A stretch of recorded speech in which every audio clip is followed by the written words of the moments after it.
The movie begins with a scary legend about a man who frightened everyone he met. During World War II, he was known as the cruelest and most ruthless soldier. But as the war changed, he left the military and started a new life as a simple gold miner. Our story starts when this mysterious man is bothered by a group of Nazi soldiers who want to steal his gold. He refuses to stay quiet and fights back against their greed and violence. In 1944, the Soviet Union and Finland made peace with the Nazis, changing the region a lot. Here, we meet Ottomi Korpi, a former Special Forces commander and the toughest soldier in Finland.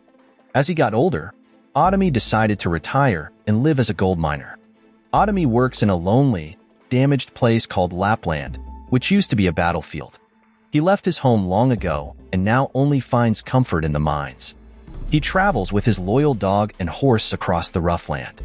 One day, while digging, Ottomi finds something amazing. Instead of the small pieces of gold he usually finds, he discovers a big, valuable chunk. With this treasure, he realizes he doesn't need to work anymore. He gathers all the gold and starts his journey home. But Ottomi's luck changes. On his way, he meets a group of Nazi soldiers heading back to Germany. They let him pass but make fun of him because he can't fight anymore due to the ceasefire. Ignoring their mockery, Ottomi continues his journey. Soon, he sees a terrifying sight: dead bodies hanging from trees, a grim reminder of the war's horrors. Soon, Ottomi meets the Nazi soldiers again. This time, their leader stops him. Ottomi gets off his horse, and they search his things, finding the gold. They don't know they have crossed the most ruthless man alive. Angry at their boldness, Ottomi fights back with great force. Using only a knife, he quickly kills the soldiers without mercy. The noise reaches Bruno, a cruel army commander. Known for his evil ways, Bruno quickly investigates. He finds a piece of gold, Ottomi's treasure. Filled with greed and anger at his dead soldiers, Bruno starts hunting Ottomi. Bruno shoots at Ottomi, trying to kill him. But Ottomi and his quick horse dodge the bullets. Though Ottomi survives, he ends up in a dangerous minefield. An explosion shakes the ground, causing destruction. Amazingly, Ottomi survives, beating the odds. Soon after, Bruno and his soldiers return, surprised to see Ottomi still alive. Impressed by Ottomi's toughness, Bruno tells his assistant, Wolf, to shoot. But again, Ottomi's speed and cleverness save him. Bruno realizes that a direct fight will only hurt his men, so he makes a plan to force Ottomi out of hiding in the smoke. Bruno is determined to catch Ottomi. He knows he must make sacrifices to clear the mines and capture Ottomi. He orders Wolf to bring 2 prisoners from their vehicle, planning to use them as bait in his deadly game. While Bruno waits for Wolf, he finds Ottomi's old military necklace, a clue about Ottomi's past. Determined, Bruno and his men continue their search. They use Ino and Sara, their captives, to safely walk through the dangerous minefield. Meanwhile, Wolf gets an urgent order from the general to leave Finland. The general warns him about Ottomi, describing him as a terrifying enemy. It is said that Ottomi became brutal after losing his family to Soviet soldiers. Seeking revenge, he killed 300 Soviet soldiers alone, earning the name Die Mortal, meaning the one who cannot die. Despite the warning, Bruno insists on killing Ottomi. He tells Wolf that if they fail, Hitler will have them hanged for their defeat in the war. Desperate to survive and avoid punishment, Bruno orders his men to kill Ottomi, take his gold, and secure their freedom. Ottomi takes a short rest by an old, damaged vehicle and removes a bullet from his body. He hears a car approaching and hides under the last remaining car. He damages the gas tank to confuse any sniffer dogs. Then, he quickly escapes in the opposite direction. Despite being shot at and chased by dogs, Ottomi remains elusive. To avoid capture, he sets himself on fire and jumps into a nearby lake. Bruno waits for Ottomi to surface, knowing he will need to breathe. When Ottomi comes up for air, Bruno orders his men to shoot, turning the lake red.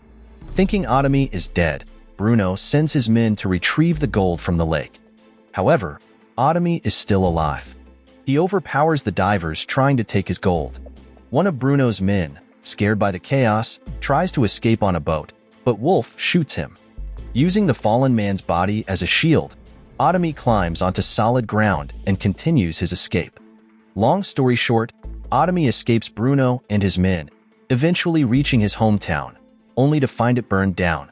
Saddened, Otomi realizes he has no place to stay. He takes refuge in an empty house, haunted by memories of the war. As he is about to sleep, he hears his loyal dog. Moments later, the dog arrives, carrying a bomb. Caught off guard, Otomi is trapped. Bruno finds him and tortures him, hanging him from a street pole. Thinking Otomi is dead, Bruno leaves. But Otomi miraculously survives, using an iron object to pierce his leg and support himself until morning. Determined to live, he waits for a passing plane. Using the wind from the aircraft, Otomi frees himself from the pole, only to face two Nazi pilots who have just landed. Quickly, Otomi disarms Muller, one of the pilots, even with only one working leg. He kills Muller swiftly. Then, Otomi turns to Hendrik, the other pilot, and hits him on the head, drawing blood.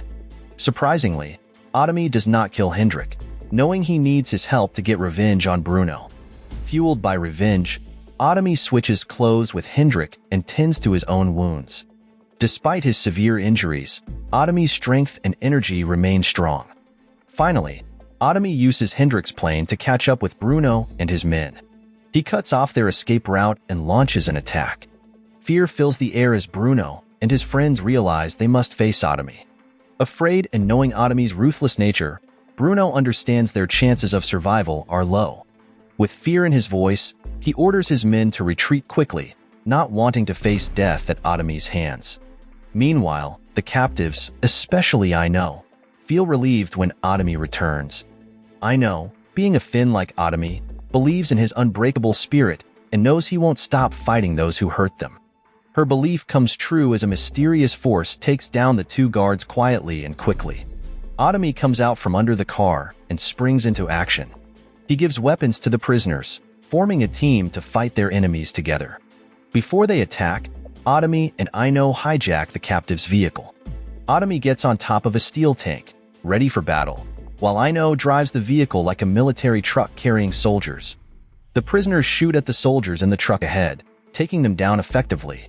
When Otomi tries to destroy the steel tank, Bruno sees his chance. He pulls Otomi off the tank, trying to stop his attack. But Otomi, showing great strength, climbs back on the tank to face Wolf. The rough terrain makes both of them lose their balance and fall. Otomi then takes the opportunity to attack Wolf, hitting him with all his rage.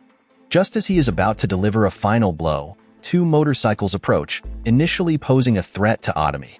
But the riders recognize Otomi and quickly flee in fear. Seeing an unused motorcycle, Otomi jumps on it to chase Bruno.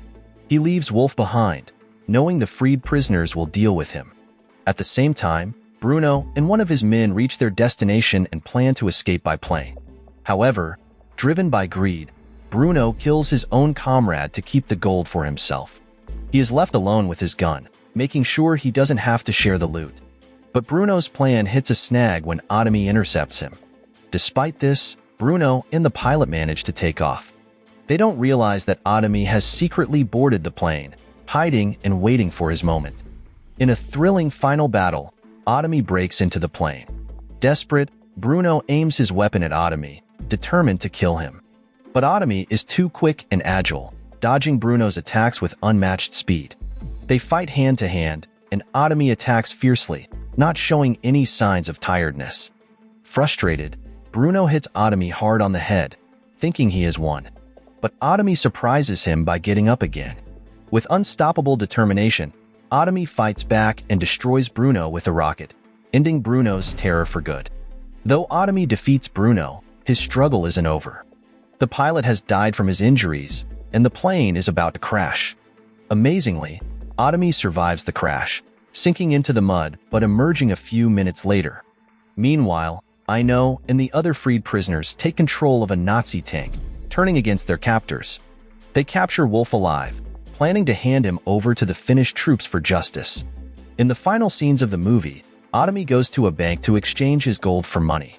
As he enters, fear spreads among the customers and staff, all shocked by his powerful presence. Ignoring their fear, Otomi goes to a teller and takes out his precious gold. So the moral of the story is don't mess with an old gold miner who used to be the toughest soldier in Finland. because he might just turn your life into an action-packed disaster movie.